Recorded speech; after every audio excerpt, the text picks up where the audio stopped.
So thank you for being with us. And as you know, this is a briefing between the United Nations Correspondents Association and Beirut Institute, and it's focused on Libyan women and their political transformation in the post-revolution Libya. Beirut Institute and ANCA have collaborated many times in the past, and we're very proud to have Farida Allaghi, who also sits on the Board of Advisors for Beirut Institute. And we will have half an hour press conference. You can ask anything you wish to ask about. It's not related only to women, but because we are talking about the role of women in political transformation in Libya. So let me introduce the panel here. Ms. Farida Allaghi, she's the president of Libyan Forum for Civil Society, senior international advisor on human development, women and youth empowerment and civil society. Ms. Azza Al Maghur, she's a lawyer, a human rights activist, and member of 17th February committee assigned by the GNC to amend the traditional constitution and to prepare for the election law. Then we have right next to me, Maysoon Tughar. She is a financial advisor and supporter of women's NGOs, and she's rather interesting in her fight against corruption. We'll talk about that later. And then we have, last but not least, Ms. Madiha Alnaas, researcher on Libyan women identity and a specialist on violence against women. Let me start with Farida Allaghi so that we could have an overview of where women are in Libya post-revolution. I know you for 30 years or more, and I know you've been a fighter for the freedom for Libya and the rights of women and youth. So do you feel that you got what you wanted after the revolution, or are you still being treated as the underdog? Thank you, Raghida, and thank you for coming, and thank you for hosting us. Well, I think after 42 years of a rule of a dictator, it's impossible for me to say that in 3 years we got where we want. However, for you as a media specialist, I'm sure you already know all the ugly side of the ugly picture of what's going on in Libya, and maybe post the Arab Spring. We in Libya are celebrating for sure that a new era has started. Gaddafi is gone. Women have came out of their, closets, and they have been fantastic, leading the revolution, sparking the revolution. We have freedom of press, relative, but definitely we have freedom. We have lots of satellites. We have almost 1,000 NGOs, mainly led by women. And we have such an activism of youth, young males and females. So I think all of this and much more going on. And so all of this, I think we have to celebrate, we have to recognize. Also, we do know that the struggle is very, very long. Those of you who have been associated, women globally are discriminated against. So we are sharing that platform, and I'm sure what has been going on in the last few days in this building proves this discrimination. But of course, we are really facing big challenges. Our dreams, particularly after women have been in the forefront, they were not expecting any green lights to be given to them to come and contribute to the revolution, to be in the demonstration, to speak up, to really, and they have not only, the media has been saying that women have been cooking.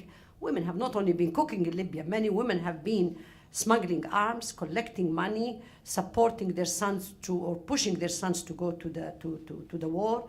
So a very fantastic, tremendous role. And the interesting part that you need to know that when we say Libyan women, who are the Libyan women, in the revolution, every single woman went out, the illiterate, the old, the rural, the city woman. So it was really an experience that, you never expect young rural women that might never even leave her village to be out in the demonstration and to support the revolution. Of course, today, definitely the revolution has been hijacked, not only by women, by those of us who have been dreaming, Yes, by men, by certain ideologies, by those who are hungry for power and money and politics. So we as Libyan women, sadly enough, we have to really say it openly, have been, again, as if history repeats itself, excluded from the political decision-making post after the revolution. I'll stop to that to let my friends add a few more points. Yeah, I just want to ask you, Farida, you and I have spoken a couple of years ago. You were full of enthusiasm. When I was a bit hesitant about the course of the revolution in the Arab region, particularly in Libya, you were so full of conviction and you were absolutely sure. And one of the examples you gave me of the determination of women to lead in this revolution and in the political system thereafter, you gave me the example of grandmothers. Yes. You told me grandmothers were stopping the extremists. Yes. And they were taking them by the ear, you said to me, squeezing their ear and then telling them, no, you don't. What happened to that force of the grandmother? Yeah. Does it still go on or has it been put to rest? To be honest with you, okay, grandmothers in the Arab societies are very well respected. Even the illiterate and the simple. And when a grandmother would say to her grandson, you are no longer my grandson if you don't put your arms, or you are no longer my grandson if you don't go to the war zone, they listen, okay? So grandparents have played a role during the revolution, and we have seen them in the media speaking about, their enthusiasm. We now have been delaying, we should have been, we had started, but we not, when this is on the priority of our agenda, how we go back, and I know many stories from many Libyan women who have been working with grandparents to collect the arms, but it has not been systematic, it has not been visible. For example, in Libya we have a Supreme Council of Wise Men.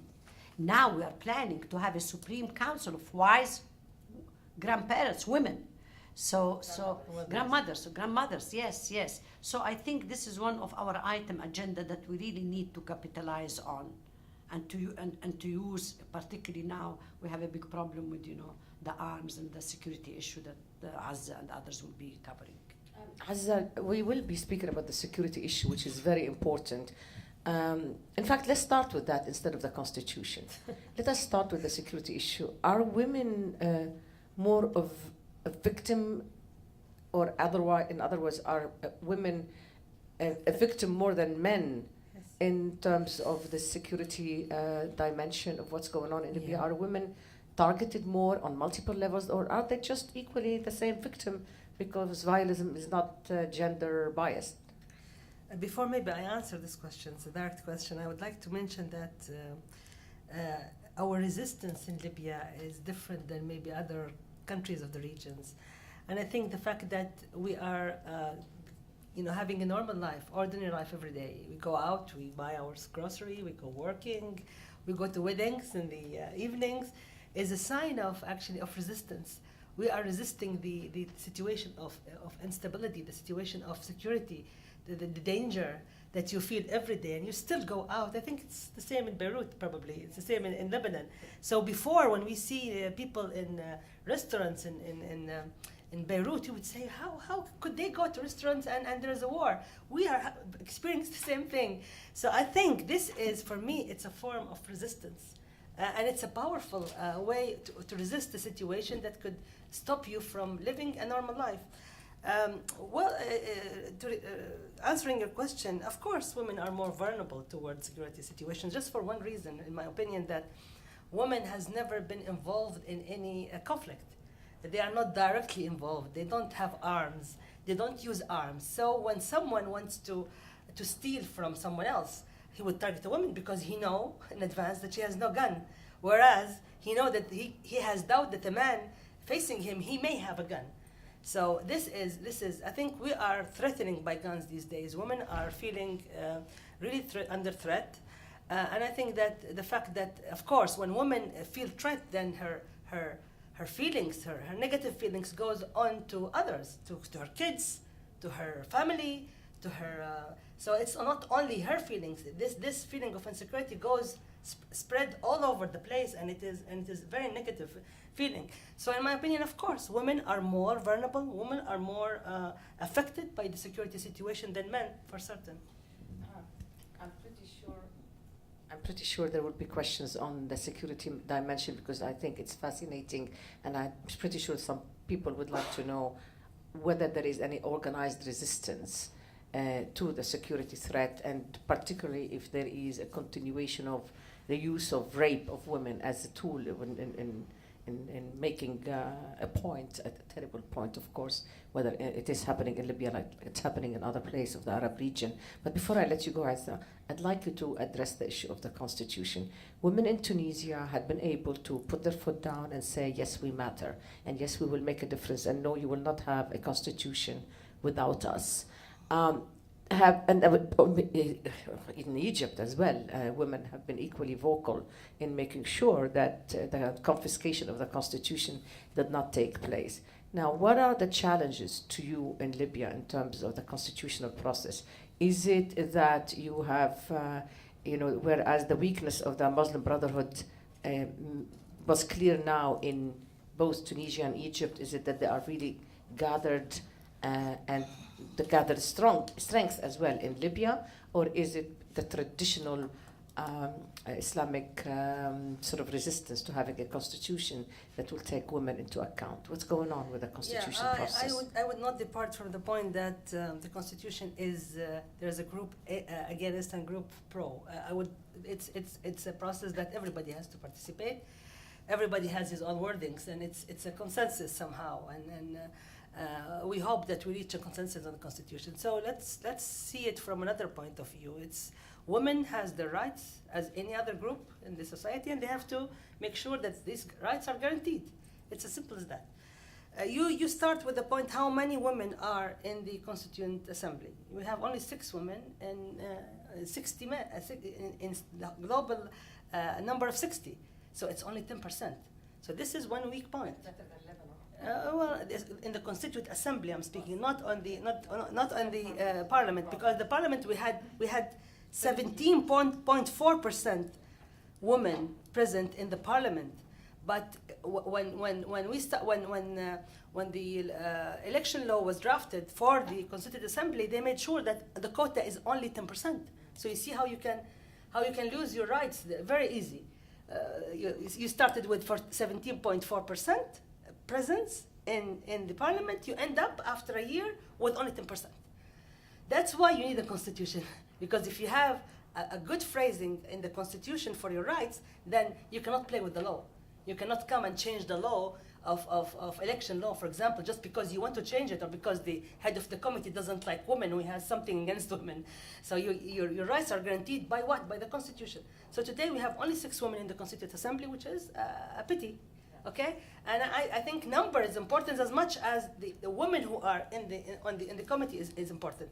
I don't agree with some people who would say, well, if you have one good woman, then you will guarantee women's rights. No, you need numbers, because at the end of the day, sometimes you have to vote, and when you vote, you need enough numbers to reach the point you wanted for.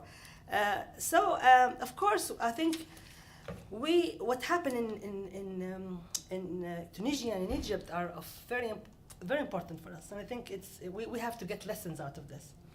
And when I read the constitution of Tunisia, or when I read the constitution of Egypt, I can see now what I want and what I don't want. It's phrasing. It's how do you play with the phrases. You can see a phrase, but you know that behind this phrase there was big debate. Just to give you an example, for example. تسعى الدولة إلى المناصفة ما بين الرجال والنساء. The state تسعى will aim for an equity 50%. What do you say? مناصفة. 50-50 share between women and men in all positions in the state. So you see the word aim. Aim was not just put like that, because it shows that this is the aim. They will not get it today. The fact that they put the word aim means that there was a debate. Okay, women said, okay, we will accept aim, but put us 50%. Yeah. You see, so this is how it works. This is how it works. So for us, we have to really, get lots of benefits from these phrases. And if you go and see the Tunisian, it's more advanced than the Egyptian, for example. It's clear. Yeah. It's clear. And in fact, it was at one point, it was a constitution, or at least there was an attempt to refer to women as complementary to men. Yeah. This was how women were described, complementary to men. And now in Tunisia, now of course this is reversed. I will go to Maysoon now, because Maysoon is doing rather an interesting number of things on anti-corruption and on the use of social media and good governance in Libya. And she goes between being inside and outside. So you're representing a movement within Libya and also in the diaspora. What are the number one priorities for you? Because corruption is a big word. Social media is a big sea to be explored. What is the number one priority for you now, given where you are in Libya? Because I think you are probably fourth in line.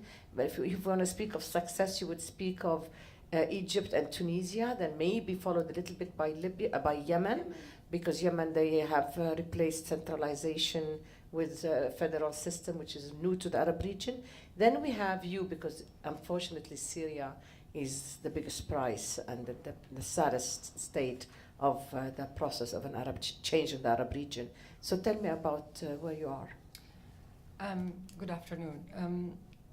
Basically, I think I'm an advocate to freedom of access to information.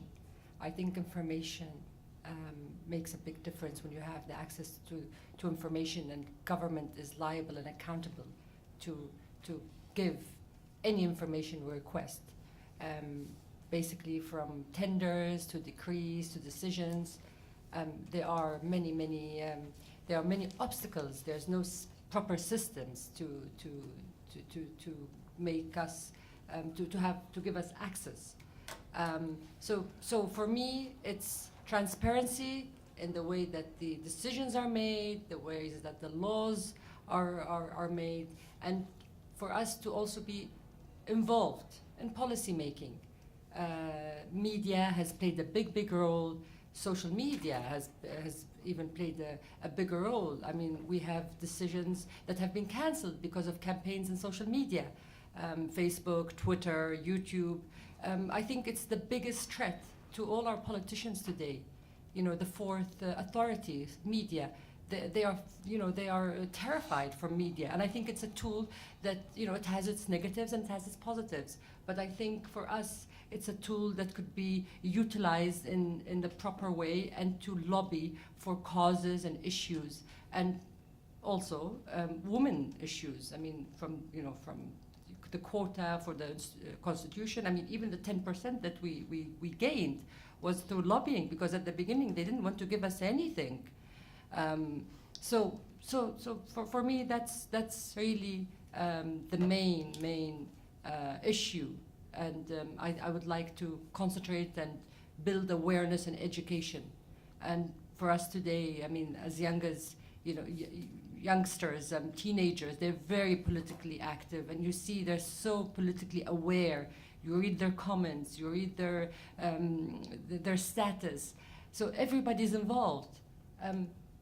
So for me, that's utilizing media to our advantages and to our causes. Thank you. I do have a question for the four of you on a current story that probably we're interested in as media here, which is, of course, when some body or some people or whatever it is sees your national treasure, such as your oil, and take a tanker their way. And what happened today when it was intercepted and changed course. I'd like to know your opinion, four of you, on this. But before that, I want to speak to you, Madiha, about the identity of women in Libya. Why would women in Libya have a different identity than women anywhere? And are women in Libya more of victim of sexual violence or violence in general than others in North Africa? Tell us what's going on in Libya. First of all, thank you very much for hosting us. Women in Libya, they are not different to any women in the world, but the circumstances is different. What's happening in Libya is different than other places, and this has resulted in implications on women's issues. For example, women are strong in Libya. In 2012, when the uprising started, women participated. Women were the sparkers of the revolution, and they participated, as Farida and as mentioned. They participated in every way, not just cooking, etc. What I want to say is that Libyan women are strong women. They're not weak or victims, or and some people want to refer the situation in Libya to tradition or culture.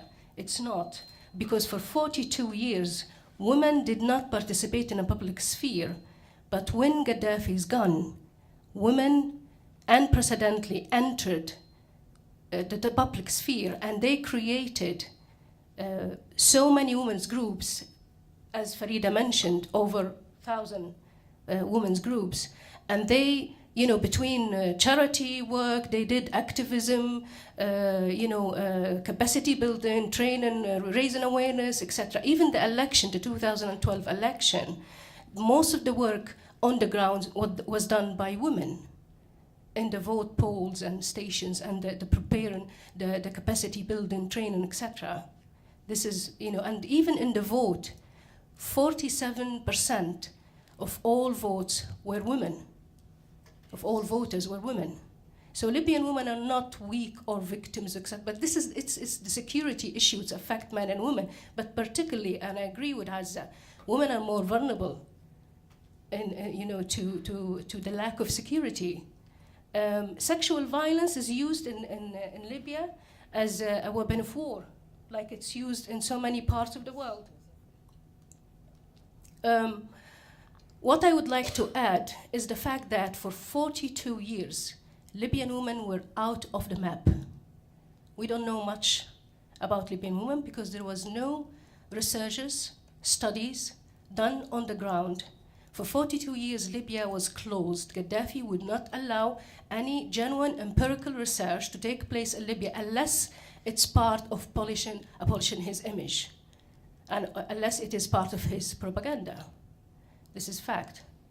And now what we lack is real, objective, empirical research on the ground to find out the situation of Libyan women, because violence against women exists in Libya, not just since the 2012, it's even before.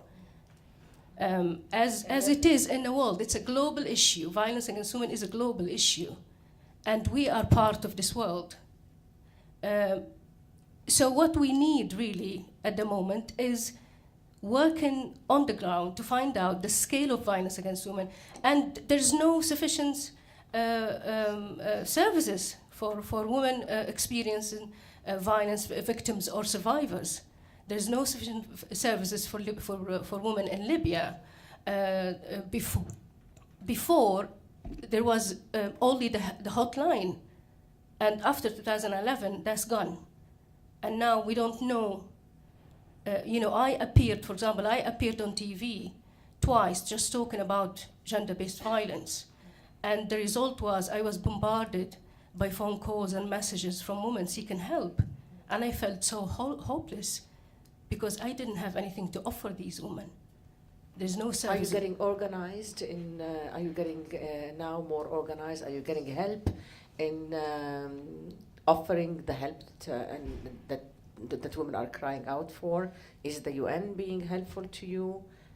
Is there an organized attempt to see how this new job that it needs to be done is getting done?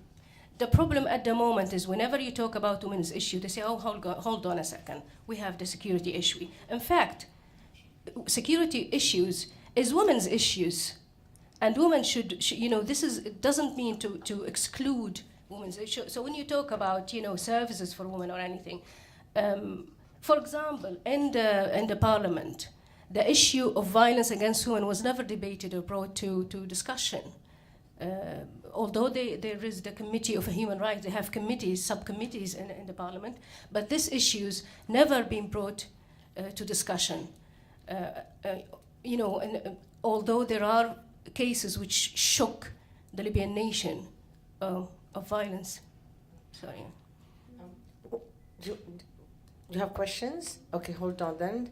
I think we're going to give you the, announce who you are, please, and ask your question. Hi, I'm Anissé from IPS, Interpress Service. I just wanted to ask a general question. Where, because I mean, we understood like the problems you have and the challenges, but where in the progress would you say you are? Like, are you like positive that you're on the right track, or are you still very like far back? Farida? I think, as you know, we have difficulty as women separating our identity from fighting on the women's agenda and for fighting on this other agenda that's facing Libya. So we are sharing with the rest, and that's very important in my opinion. Today in Libya we are having, you follow every day, the blood is in the streets of all over Libya. The insecurity, the state is not there, the parliament or the council in a big chaos, our oil is being controlled, so there is a major confusion, and the international community as well is confused. So Libya now, like maybe Libya and Egypt, I would say in this regard, we are really on the verge of crossing a road. I don't know where it's going to lead us. Of course, now the good part that women and men as well, there is a very interesting new phenomenon in Libya. Many of us who are working on the human rights agenda and who are connecting the women's rights agenda with the human rights agenda, there are many men who are supporting of our causes. So we are trying and we are pushing and we are not going to stop. You do realize that here we are on the 58th meeting for the Commission on the Status of Women. I have been since Mexico with the women's movement. It's a struggle. It's a very long way. We're not going to give up. We still lack in really finding a good umbrella network among the Libyan women. We still lack data information. We still need a lot of advocacy, capacity building. We're investing in youth. We need to close. I wish we had some youth.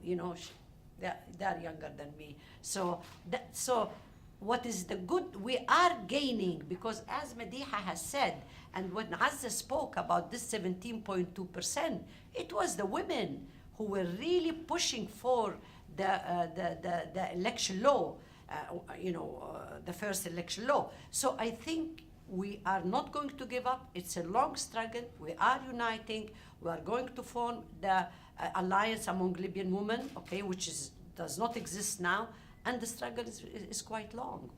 Please announce who you are and question. Hello, I'm Alexandra Olson from the Associated Press. I had two questions.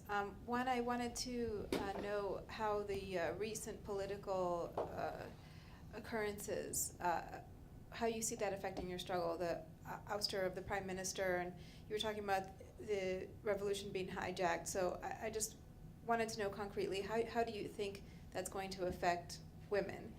And the other question is, I wondered if maybe you could elaborate on the hotline issue. It's pretty interesting. I just wanted to know what was that hotline and why did it disappear, and are there any efforts being made to reestablish one? And who was it run by before it disappeared? Thanks. Do you want the hotline first? Yeah, go with that. The hotline was established by Wa'tasimu organization, which founded by Aisha, Gaddafi's daughter, and it was only providing legal advices and signposting. There was no shelters for women, for battered women in Libya. But after 2011 and after the overthrow of Gaddafi, this hotline disappeared. And there is no replacement as far as I know. The problem in Libya now, there is no, even with the civil society, which is true, even among women's groups and organizations, there is very little communication. But there is a beginning of work with many different groups, isn't it? Now there is, now it started. Now because women realize that, there is a huge relapse of their rights, and they fear they're gonna lose even the basic rights they had, like even freedom of movement and traveling. So now they united. There's a seed. There is a beginning of coalition between women's, not all of them, but some of them, organizations.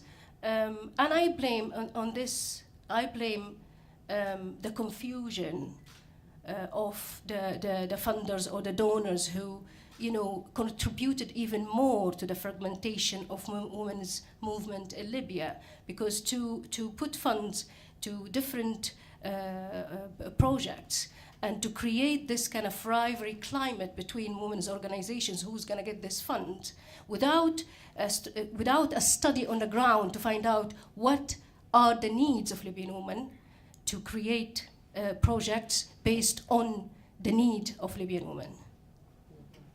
So at the moment, there isn't services for women, battered women, or victims of violence. Yeah. Once I was asked how, after the revolution, how are you going to deal with democratization process, and you don't know anything about democracy? And my answer at the time was that democratization is something that you learn while the process of democratization is taking place. It's not something that you read in books. And I think that now, today, I'm more convinced about this than at any other time. So when we talk about the democratization process, we talk about a long road and a difficult road that needs, that is full of surprises also. As you said, you mentioned the fact that the Prime Minister has been gone because of his bad relationship with the Parliament. We know why. We as citizens, we know that the problem is also within the GNC, that because they have too much power. They're not only Parliament, they also have executive power. So these are one of the reasons that made them in control of lots of things. And this also is impeding the government from doing their duties. Also because, on the other hand, we are also hearing of corruption in the government. So we are we are having information somehow, and we know that this is the road of democracy. This is how it works. It's like in any place in the world. So we have to be patient, and we have to try hard and have our spirit high. And as long as we guarantee security in Libya, I think everything else can be solved. Hello, my name is Amoke Babiak. I work for the German press agency, DPA. I have two questions. The first one is, so you said after 42 years, these women just came out basically out of nowhere and became a vital part of the democratic process. What is it, have you been able to identify anything on the communal level that kept these women, made them able to jump into the process and, right away kind of spring up from nowhere? And the second question is, how unified are women in what they want during this change? Can I take this? Sure.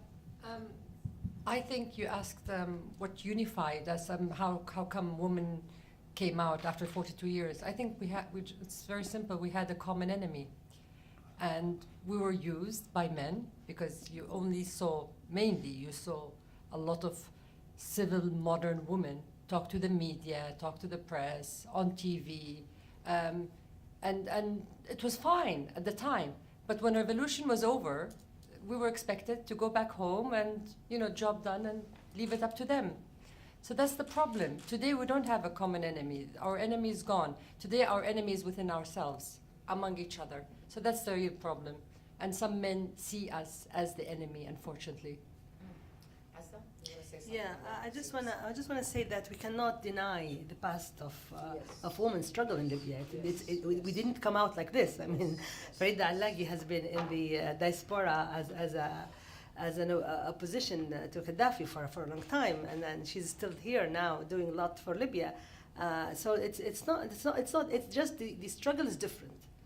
The struggle is different, and also the quantity of women is different. So before you can see 10, 20, today you see 2,000. And also this can apply also on youth. We didn't see youth participating in politics at all. Now they're all experts in politics, and these days in Libya, we're talking about different political systems, and now we're learning about political system. It's youth who are talking about this. So it's all about awareness. We're also talking about components, cultural components. So what we call it, what you call it, we don't like to call this, but you call it as أقليات, minorities. We don't use this term. We use cultural components. So before, nobody talks about cultural components or that they have rights. Today, we're talking about rights. We're talking about federalism. We're talking about, so all of these things are coming out as women issue, as any other issue in the country. Can I elaborate on that? The issue with women coming out unprecedentedly and entering the public sphere and creating the civil society in Libya. The fact that before, as I mentioned, it was just maybe the elite, but now women from different background, from different area, rural areas, urban areas, from everywhere in Libya. And I myself was so surprised to see women who I knew before, they were housewives, who wouldn't dare go out on TV, go out in demonstrations, go travel to another city to attend workshops and attend conferences. This is something new. This is something happened, as Maysoon said, because we united. What united us is the common enemy. 42 years of oppression. This is what united us. And this is what gave women, the power to get out and to speak out and to participate. Hi, Valeria Robecco from ANSA, the Italian News Web Service.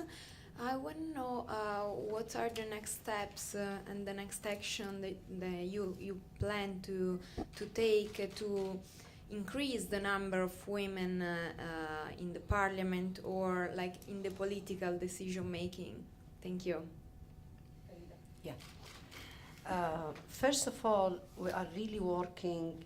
Okay, I want to connect what the international community is doing in this, with what's happening on the ground, with what the civil society are doing, and all these, so to speak, separated islands, okay? Now we are all realizing that the time is not in our side.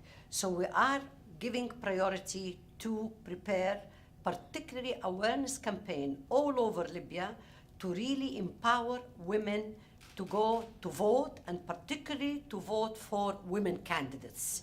We are doing lots of training with the international community, with the Arab specialists on building the legal and political technical skills of women who are going into election. We are trying our very best to learn from other countries how they did it, and that's why also we were very determined to come to these meetings and to other meetings and to connect with our other sisters. We are mobilizing the youth. I have to emphasize that our forefront today in Libya are the youth, and as Maysoon has said, the social media and the youth through the media are playing a fantastic role. We are also working very closely with the women in the media and the progressive men in the media. We are also trying very much now to reach to some religious progressive men. It's very, very important, okay? Because we also need to know, to understand that maybe all of us, we wouldn't have been here today talking to you. It would have not been of our fathers. So we, as women activists, we are very positive against men. We are not hating men. As a matter of fact, sometimes I pity men. I feel sad for men because I think, they are also trapped in this quote-unquote cultural values. So that's what we are doing now, and we need to focus, because now the constitution, the election is our top priority. Last question, please, because we need to wrap Can it I up. add something? Sure, 1 second. Yeah, just for the Italian agency, I think our next battle today is a legal battle. It's how you guarantee your rights today. And if you don't do that, then that's going to affect you, your presence in the parliament, your presence in other and I think taking lessons from the Tunisian experience and from the Egyptian experience are very important. Last question. Yeah, you kind of answered my question, but my question was about women in the media, because I'm Egyptian and I know that in Egypt, women are omnipresent actually in the media, but it's a certain kind of woman, and so I wanted to ask if there is a misrepresentation in the local national media. Wants to take the question? No, we have good You mean the representation of women in the media. in the media? Yeah. We do have good representation of women in the media, but you asking about women or women's issue representation in the media? Which one? Women's issues. No, women's issues. Unfortunately, no. Yeah. No, Yeah. it's not. Yeah. No, it's not And really. and if I may add, the international media also have not done justice to us. The international organization, the international agencies, that's why we chose Libya's Forgotten Women Speak Up. Because we are really, we have been out of the international stage. We have been forgotten, not to compare with our Arab sisters. So the media in Libya and internationally has not been fair in really covering what has been going on with Libyan women. Just to be more positive, I think we should not forget the social media. So whenever there is a leak in the the media, I mean the paper media or the TV media, you still can have a good voice in the social media. Yes. Let me first of all thank Anka for co-hosting this, I think, fascinating discussion with Beirut Institute. I just want to explain Beirut Institute's mission. We are an indigenous independent think tank for the Arab region. Very proud of the things we'll be doing, including we're going to be gathering with the leadership of Farida Allaghi, women in Libya, to discuss ways and means to do something about their situation so that they own the discussion, they will own the answers.